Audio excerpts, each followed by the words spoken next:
ఓం నమ శివాయ. నేను మీ శ్రీనివాస్. భక్తి మార్గానికి స్వాగతం. శ్రీకాళహస్తి మొదటిసారి ఎవరైతే వెళ్తున్నారో వీరందరూ కూడా తప్పనిసరిగా ఈ వీడియోని పూర్తిగా చూసేటువంటి ప్రయత్నం చేయండి. ఆల్రెడీ టైటిల్లో మీరు చూశారు కదండి. కొంతమంది శ్రీకాళహస్తి వెళ్తున్న స్వామివారి భక్తులను అయితే మోసం చేయడం జరుగుతూ ఉంటుంది. అదేవిధంగా మనకి రీసెంట్గా శ్రీకాళహస్తి దేవస్థానం వారు మనకి ఈ రాహుకేతు పూజకి సంబంధించిన బట్టి టికెట్లో కూడా మనకి మార్పు అయితే చేయడం జరిగిందండి. కేవలం 100 రూపాయలతోటే రాహుకేతు పూజ కూడా చేయించుకోవడానికి అయితే భక్తులందరికీ కూడా అవకాశాన్ని మనకి శ్రీకాళహస్తి దేవస్థానం వారు అయితే కల్పించడం జరుగుతుంది. కాబట్టి ప్రతి ఒక్కరు కూడా తప్పనిసరిగా ఈ వీడియోని పూర్తిగా చూసేటప్పుడు ప్రయత్నం చేయండి. మనకి మొదటిసారి ఎవరైతే శ్రీకాళహస్తి వెళ్తున్నారో మీరు ఏ విధంగా ఈ దేవస్థానానికి చేరుకోవాలి అనేటువంటి విషయానికి వస్తే, మనకి శ్రీకాళహస్తిలోనే మనకి తిరుపతి నుండి సుమారుగా 40 కిలోమీటర్ల దూరంలో శ్రీకాళహస్తి ఉంటుందండి. శ్రీకాళహస్తిలో మనకి రైల్వే స్టేషన్ కూడా అందుబాటులో ఉంది.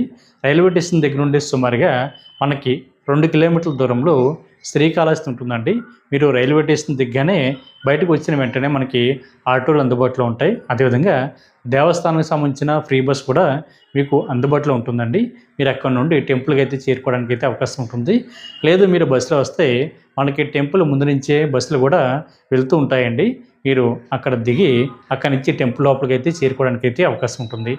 మొదటిసారి వెళ్ళే వాళ్ళకైతే మీరు నైట్ అంతా కూడా జర్నీ చేసి ఉంటారు కాబట్టి మీరు రెడీ అవ్వడానికి, అదేవిధంగా స్నానాలు జపాలు ఇవన్నీ చేయడానికి కూడా మీరు నేరుగా దేవస్థానం దగ్గరికి వెళ్తే అది కూడా 4వ నెంబర్ గేట్ దగ్గరికి, దాన్ని మనం దక్షిణ గోపురం అని పిలుస్తూ ఉంటామండి.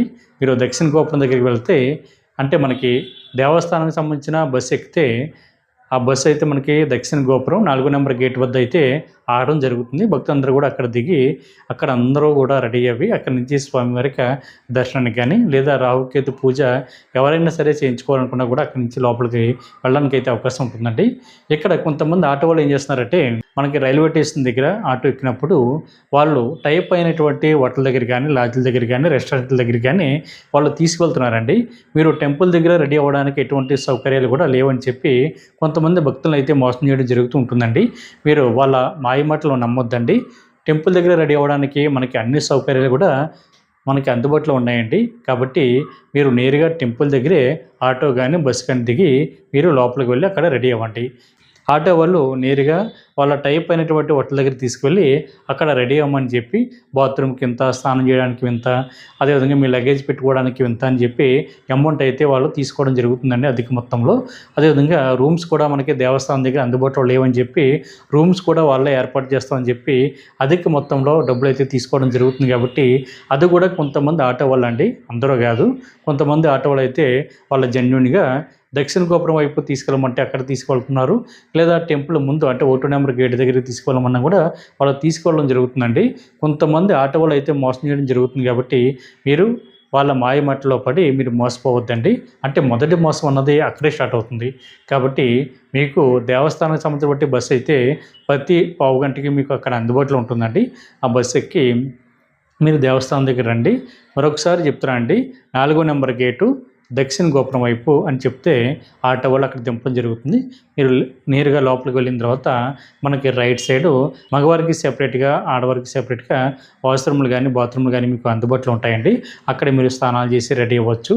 అదేవిధంగా మనకి యాత్రికుల వసతి సముదాయం కూడా ఉందండి. అక్కడ మీరు మనకి ఫ్రీగా లాకర్స్ కూడా ఇవ్వడం జరుగుతుంది. అది కూడా మీరు అంటే డార్మెటరీ అండి, అక్కడ కూడా మీరు రెడీ అవ్వడానికి, కొంచెం విశ్రాంతి తీసుకోవడానికి కూడా మీకు అవకాశం ఉంటుందండి. ఈ సర్వీస్ అంతా పూర్తిగా ఫ్రీ అండి. మీరు ₹1 కూడా కట్టనవసరం లేదు. మనకి శ్రీకాళహస్తిలో సుమారుగా 10 రకాల పూజలు అయితే జరుగుతాయండి. ఒకటి, పెళ్ళి ఎవరికైతే లేట్ అవుతుందో వీళ్ళకి పెళ్ళి అన్నది కొంచెం తొందరగా జరగాలని వాళ్ళ జాతక చక్రంలో ఉన్న కుజదోషం కారణంగా పెళ్ళి అయితే లేట్ అవుతూ ఉంటుందండి. కొంతమందికి సంతానం లేట్ అవుతూ ఉంటుంది. కొంతమందికి విద్య, ఉద్యోగం, ఐశ్వర్యం, వ్యాపారం, రాజకీయం ఉన్నత స్థాయికి వెళ్ళాలని ఇలా రకరకాల పూజలు అయితే మనకి సుమారుగా 10 రకాల పూజలు మనకి శ్రీకాళహస్తి దేవస్థానంలో చేయడం జరుగుతుంది. కాబట్టి ప్రతి ఒక్కరు కూడా మీకు జాతకానికి సంబంధించి బట్టి దోషాలు ఏమన్నా ఉన్నా సరే మీ దగ్గరలో ఉన్నటువంటి పండితుల సూచనల ప్రకారం శ్రీకాళహస్తి వచ్చి శ్రీకాళహస్తిలో ఉన్నటువంటి స్వామివారిని అంటే శ్రీకాళహస్తీశ్వరుణ్ణి, అదేవిధంగా అమ్మవారి జ్ఞాన ప్రసన్నమ్మను కూడా దర్శించుకునేటువంటి ప్రయత్నం అండి. ఇది పంచభూత లింగాలలో ఒకటైనటువంటి వాయులింగం అనేటువంటి క్షేత్రం అండి. ఇక్కడ ప్రయాణం ఉన్న శివలింగంగా కూడా మనకి ఈ శ్రీకాళహస్తిలో ఉన్న శ్రీకాళహస్తీశ్వరుని అయితే పిలుస్తూ ఉంటారు. కాబట్టి మిత్రులందరూ కూడా విషయాన్ని తెలుసుకోండి. మనకి ఇక్కడ శ్రీకాళహస్తి అంటే మనకి 3 మూగజీవులు ఏవైతే ఉన్నాయో వాటికి సాక్షాత్తు పరమశివుడు మోక్షాన్ని ప్రసాదించాడు కాబట్టి వాటి పేరు మీదుగానే మనకి శ్రీకాళహస్తి అనేటువంటి పేరు అయితే రావడం జరిగిందండి. అదేవిధంగా మనకి దక్షిణ గోపురం వైపు అంటే 4 నెంబర్ గేట్ వైపే మీరు స్థానాలు, బాత్రూమ్లు ఇవన్నీ కూడా ఉంటాయి కదండి. దానికి ఆపోజిట్లో మీకు మీరు లగేజ్ పెట్టుకోవడానికి మనకి లగేజ్ కౌంటర్ కూడా అందుబాటులో ఉంటుందండి. అదేవిధంగా మీకు మొబైల్ ఫోన్స్ కానీ ఇవన్నీ కూడా బ్యాగులు ఇవన్నీ కూడా భద్రపరచుకోవడానికి మనకి కౌంటర్లు కూడా అందుబాటులో ఉంటాయి. అదేవిధంగా ఇదే 4 నెంబర్ గేట్ దగ్గర మనకి ఉదయం 11 గంటల నుంచి కూడా స్వామివారి యొక్క నిత్య అన్నదానం కూడా పెట్టడం జరుగుతుందండి. మీరు దర్శనానికి వెళ్తున్నప్పుడు మీరు లెఫ్ట్ సైడ్ మనకి బోర్డు అయితే కనిపిస్తుందండి. అక్కడ మనకి స్వామివారి యొక్క అన్నప్రసాదం కూడా పెట్టడం జరుగుతుంది. అదేవిధంగా రైట్ సైడ్ అయితే మనకి స్వామివారి యొక్క ప్రసాదం కూడా అక్కడ అమ్మడం జరుగుతుందండి.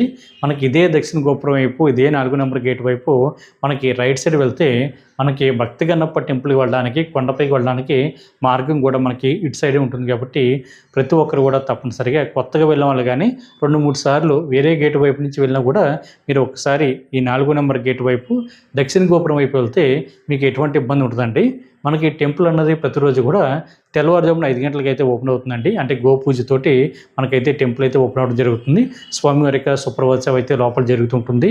బయట మనకి 4 నెంబర్ గేట్ వైపు అంటే గోపూజకు సంబంధించిన టికెట్ కూడా మనకి ఎంట్రన్స్లోనే అమ్మడం జరుగుతుందండి. 4 నెంబర్ గేట్ వైపు రైట్ సైడ్ కౌంటర్ ఉంటుంది. అక్కడ టికెట్ తీసుకుని మీరు గోపూజ కూడా చేయించుకోవడానికి అయితే అవకాశం ఉంటుంది.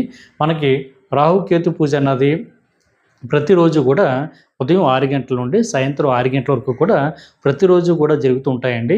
అంటే మరీ ముఖ్యంగా అమావాస్య రోజు కానీ లేదా పౌర్ణమి రోజుల్లో కానీ లేదా రాహుకేతు అంటే ఈ సమయంలో కూడా మనకి పూజలు అయితే ఎక్కువగా జరుగుతూ ఉంటాయండి. అంటే ఆదివారం కానీ మంగళవారం ఇటువంటి రోజుల్లో ఎక్కువగా అధిక సంఖ్యలో పూజలు అయితే జరుగుతూ ఉంటాయి. అంటే ప్రతి హాఫ్ అన్ అవర్కి కూడా ఒక బ్యాచ్ చొప్పున మనకి పూజలు అయితే జరుగుతూ ఉంటాయండి. మనకి రీసెంట్గా కూడా శ్రీకాళహస్తి దేవస్థానానికి సంబంధించి బట్టి దేవస్థానం వారు అయితే మనకి టికెట్ రేట్లో కూడా మనకైతే మార్పు అయితే తీసుకురావడం జరిగిందండి.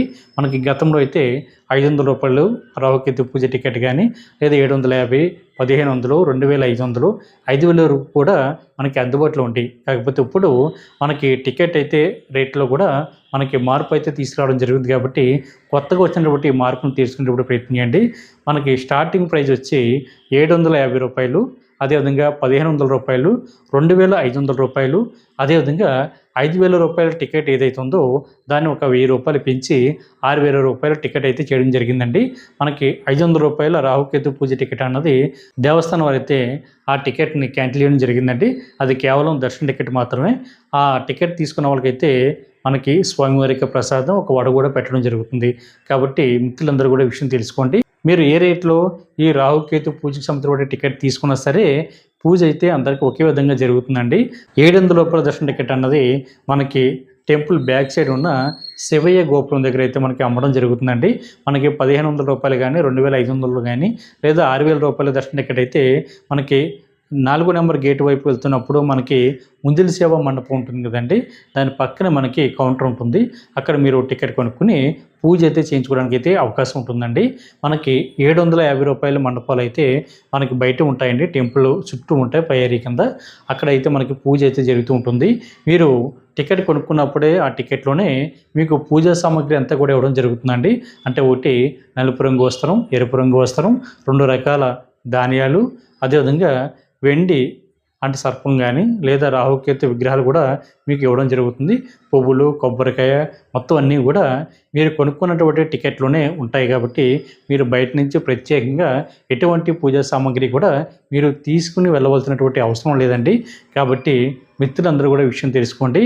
ఒక టికెట్ మీద 2 సభ్యులు పాల్గొనడానికి అయితే అవకాశం ఉంటుంది. అంటే భార్యాభర్త కానీ అదేవిధంగా పిల్లలు కానీ పూజ అయితే చేయించుకోవడానికి అవకాశం ఉంటుందండి. మిత్రులందరూ కూడా విషయం తెలుసుకోండి.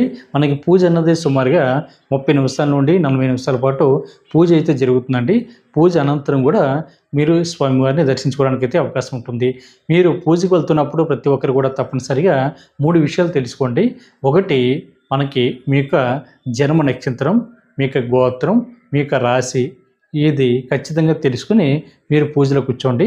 పూజ అన్నది మనకి 4 రకాల లాంగ్వేజ్లో చేయడం జరుగుతుంది. ఒకటి తెలుగు, తమిళ్, ఇంగ్లీష్, హిందీ లాంగ్వేజ్లో అక్కడ ఉన్నటువంటి పండితులైతే పూజ అయితే చేయించడం జరుగుతుందండి. చాలా నీట్‌గా, చాలా క్లియర్‌గా అందరికీ అర్థమయ్యే విధంగా వాళ్ళు చెప్పడం జరుగుతుంది. అదేవిధంగా మీకు ఎటువంటి డౌట్ ఉన్నా కూడా దేవస్థానానికి సంబంధించిన సిబ్బంది కూడా మీకు అందుబాటులో ఉంటారు కాబట్టి, వాళ్ళు మీకు అక్కడ ఉన్నటువంటి మండపాన్ని ఏ విధంగా సర్దుకోవాలి, ఎప్పుడు పూజ చేయాలి, ఎప్పుడు కొబ్బరికాయ కొట్టాలి, అదేవిధంగా పసుపు, కుంకుమ ఎప్పుడు పూజ చేయాలి, ఇటువంటిది ఏమైనా డౌట్ ఉన్నా కూడా మనకి దేవస్థానానికి సంబంధించిన సిబ్బంది అందుబాటులో ఉంటారు. అదేవిధంగా పండితులు కూడా అందుబాటులో ఉంటారు కాబట్టి, వాళ్ళు ప్రతీదీ కూడా చాలా క్లియర్‌గా చెప్పడం జరుగుతుందండి. మొదటిసారి పూజ చేసే వాళ్ళకైతే కొద్దిగా టెన్షన్ ఉంటుంది కాబట్టి, మీరు అటువంటి టెన్షన్ కానీ ఏం కానీ పడనవసరం లేదు. వాళ్ళు ప్రతీదీ కూడా చాలా వివరంగా చెప్పడం జరుగుతుంది. మనకి సపోర్ట్‌గా హెల్ప్ చేయడానికి దేవస్థానానికి సంబంధించిన సిబ్బంది కూడా మనకి అందుబాటులో ఉంటారు కాబట్టి, వాళ్ళు హెల్ప్ తీసుకోవచ్చు. వాళ్ళు కూడా ఎప్పటికప్పుడు మనం చెక్ చేస్తూ ఉంటారు కాబట్టి, మనకి ఎటువంటి ఇబ్బంది లేదండి. అదేవిధంగా పూజ అనంతరం కూడా మీరు స్వామివారిని దర్శించుకోవడానికి అయితే అవకాశం ఉంటుంది. వాళ్ళు ఇచ్చేటువంటి వెండి విగ్రహాలు ఏవైతే ఉంటాయో, అంటే రాహుకేతుకు సంబంధించిన వెండి విగ్రహాలని మీరు పూజ అనంతరం కూడా తీసుకువెళ్ళి మనకి దేవస్థానానికి, అంటే మెయిన్ టెంపుల్ ఏదైతే ఉందో, అంటే శ్రీకాళహస్తీశ్వరుడు ఉంటారు కదండి, ఆ టెంపుల్ దగ్గర మనకి అక్కడ ఉండీలు ఉంటాయి. ఉండీలో వెనక నుంచి వేయమని చెప్తారు కాబట్టి ప్రతి ఒక్కరు కూడా ఉండీలో వేయండి.